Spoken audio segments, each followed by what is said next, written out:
Galera, beleza? Aqui para mais um vídeo de quarentena. Já estamos aí alguns dias, né, em confinamento. E hoje eu relutei bastante, né? Falei bastante, mas hoje eu queria falar sobre Nietzsche. Na verdade, não aprofundar ainda, né, mas fazer uma pincelada aí sobre Nietzsche para a gente poder entender um pouquinho do pensamento de Nietzsche. Já deixo aqui claro que Nietzsche é um dos filósofos que eu mais acompanho, filósofo que eu mais li, filósofo que eu mais estudei, filósofo que eu mais gosto. Não significa que eu mais me identifique, porque alguns pensamentos não tenho identificação, mas os entendo, né? Então, e Nietzsche é muito complexo, né? Você precisa ter estômago para falar de Nietzsche, precisa ter uma percepção muito aberta assim das coisas para poder entender qual era a mensagem dele. Lembrando que Nietzsche sempre escreveu, sempre não, mas a grande maioria das obras dele são em aforismos, né, que são pensamentos soltos, e você precisa compreender o contexto para entender esses pensamentos soltos. Então, para isso, no vídeo de hoje eu tive que anotar algumas coisas para poder ter um foco, porque como eu disse para vocês, Nietzsche é um cara que eu admiro muito, e para não perder muito o foco, eu levantei alguns pontos, né, em especial 4 pontos, assim, para a gente poder começar a entender o pensamento de Nietzsche.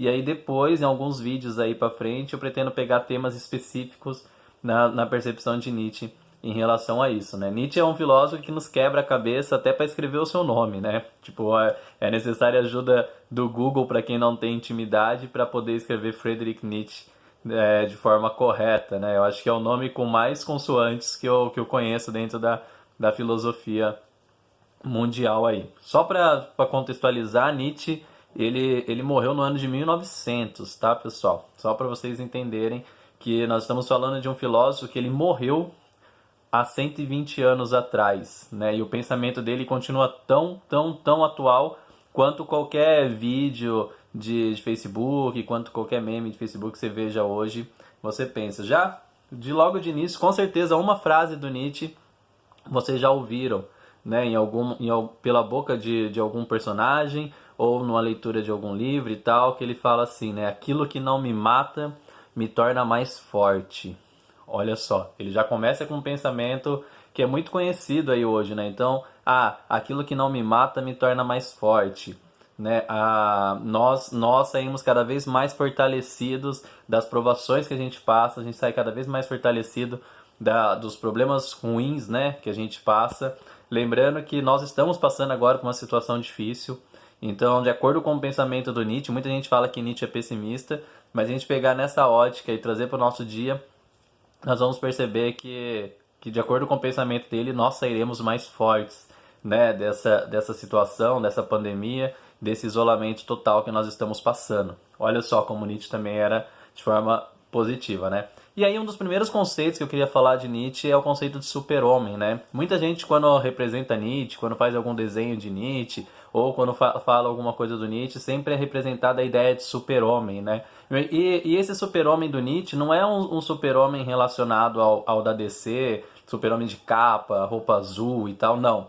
O super-homem de Nietzsche, de acordo com o que ele acreditava, era o homem que ele estava além do homem, né? O que ele quer dizer com isso? Um homem que ele conseguiu se despir, ele conseguiu largar as muletas que a sociedade impõe, né? E ele cita como muletas da sociedade coisas como religião, como moral e tal. Então ele fala que isso são muletas para que a gente possa suportar a vida, né? Ele fala que o super-homem ele se desfaz dessas muletas, ele larga essas muletas porque essas muletas só servem para negar a morte, né? E de acordo com Nietzsche, ele não concorda com isso, porque ele acha que essas muletas elas dão uma ideia de falso paraíso, né? De um falso pós-vida que ele não concorda. Vou aprofundar isso mais pra frente, mas só para vocês entenderem o que era muleta para o Nietzsche, né? Falar que tudo aquilo que nega a morte, que nega a brevidade, né, da vida humana, ele considerava como muleta, né? Então ele falava que o homem,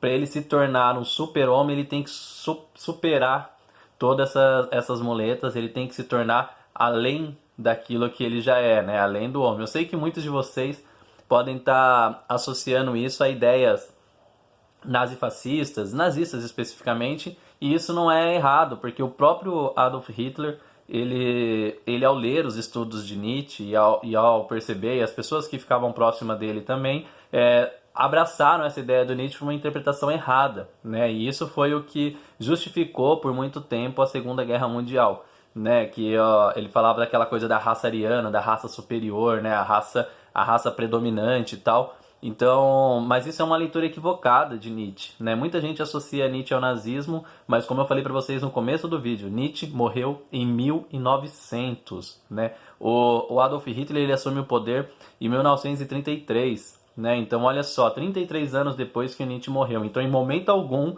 Nietzsche teve relação com o nazismo. Alguns nazistas, sim, pegaram os estudos do Nietzsche e fizeram interpretações equivocadas. Assim como muitos cristãos pegam a Bíblia e fazem interpretações equivocadas. Né? Então, eu sou responsável por aquilo que eu falo e não pelo aquilo que as pessoas entendem.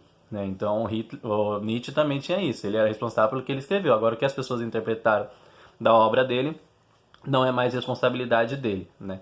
Então essa ideia de super-homem é isso, é o homem que ele supera as suas muletas, né? E você se considera um super-homem ou uma super-mulher, uma mulher além da mulher, um homem além do homem? Ou você ainda utiliza das suas muletas para viver nessa vida? Você ainda espera, né, um paraíso pós-vida, né? Então, e aí Nietzsche vem com a ideia do eterno retorno, né? Eu falei disso um pouquinho lá no vídeo de Schopenhauer, mas o Nietzsche ele vem com essa ideia do eterno retorno, né? Ele até cita, tenta imaginar, né, você indo trabalhar às 5 horas da manhã, dentro do ônibus, você com a cabeça encostada no vidro, e de repente você para e fala, que merda eu estou fazendo da minha vida? Por que que eu não abri aquele bar na praia? Né? Por que que eu não fiz aquela viagem? Por que que eu não peguei uma mochila, coloquei nas costas e viajei pelo mundo? Por que que eu estou deixando ser sugado por uma empresa que não me valoriza?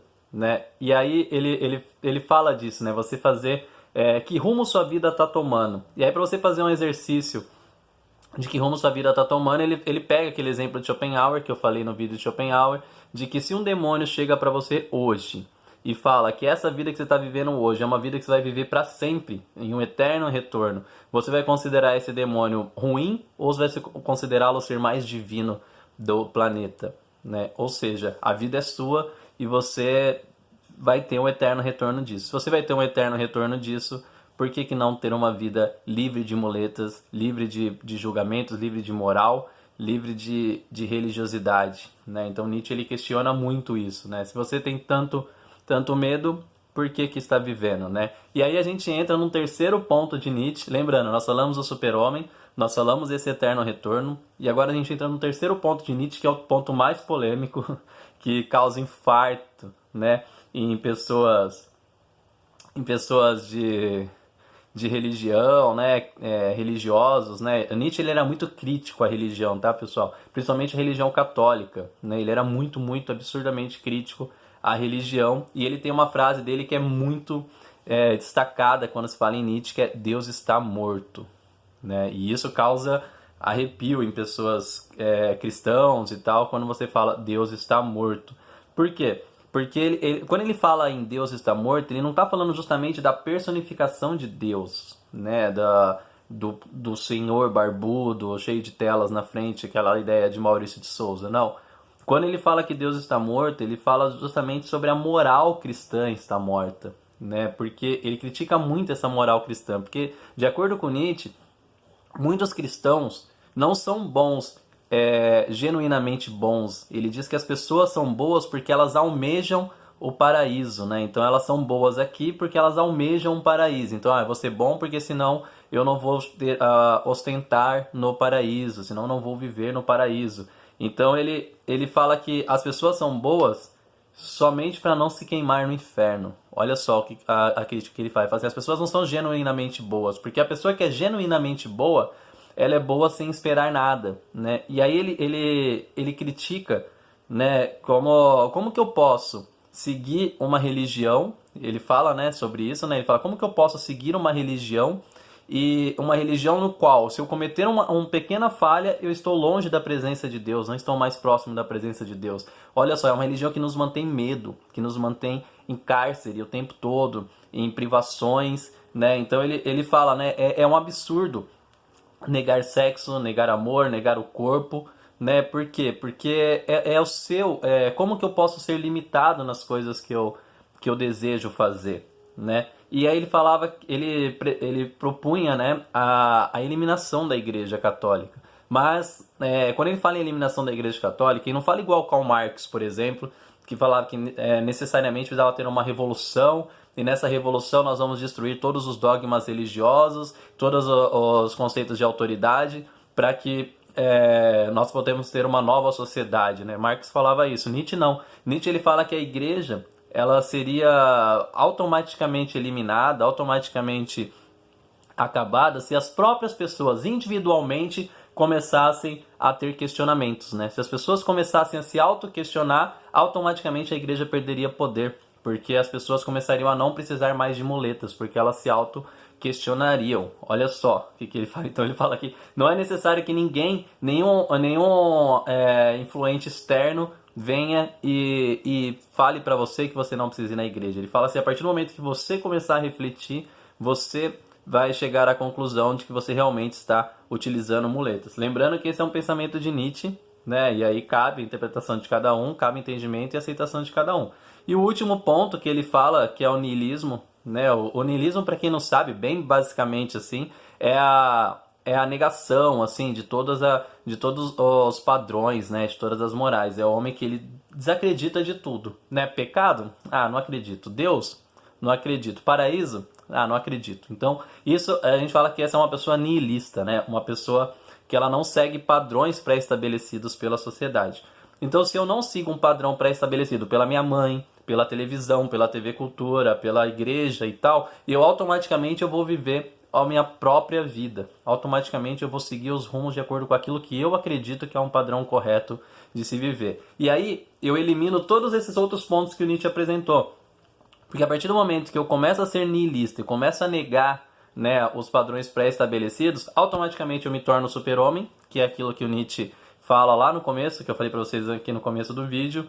Ele automaticamente ele não vai ter medo do eterno retorno, porque ele está vivendo a vida de acordo com aquilo que ele acredita que é vida propriamente dita. E também ele vai se separar totalmente dos dogmas da cristandade, né, dos dogmas cristãos. Então, olha só, ele fala que o niilismo, de uma certa forma, é a solução e a chave para que você mude a sua vida. A partir do momento que você começa a viver de acordo com aquilo que você acredita, com aquilo que você pensa, sem influências de padrões externos, sem influência de religiosidade, sem influência de cultura pré-estabelecida dentro do seu modo de vida, você se torna um super-homem. Se você se torna um super-homem, você vai ser um homem além do homem, livre de muletas e livres de moral pré-estabelecida por alguém. Tanto que existe um livro dele chamado Da Genealogia da Moral, que ele fala justamente disso, né? Que ele fala que é necessário que a gente ressignifique os valores, ressignifique os padrões, ressignifique a moral. Porque muitas vezes a moral que a gente acha que é certa é porque nós aprendemos que aquilo era certo sem nunca questionar. Então o Nietzsche fala muito sobre essa questão do questionamento, especialmente o autoquestionamento. Bom, eu acho que era isso, tinha falado de Nietzsche. Essa é só uma introdução ao Nietzsche. Alguns vídeos mais pra frente aí eu quero pegar temas específicos de Nietzsche, mas só para vocês entenderem. Tem o estômago, né? Digiram isso. Não façam pré-julgamento, porque nós temos que entender qual era o contexto que ele vivia, qual era a vida que o Nietzsche vivia, que nós vamos entrar isso em um próximo vídeo, ok? Aí como reflexão eu deixo para vocês. Quais são as muletas que vocês usam hoje na vida de vocês? Né? Vocês precisam dessas muletas ou vocês se acostumaram a usar essas muletas? Bom, reflitam aí. Falou, pessoal. Até um próximo vídeo de quarentena.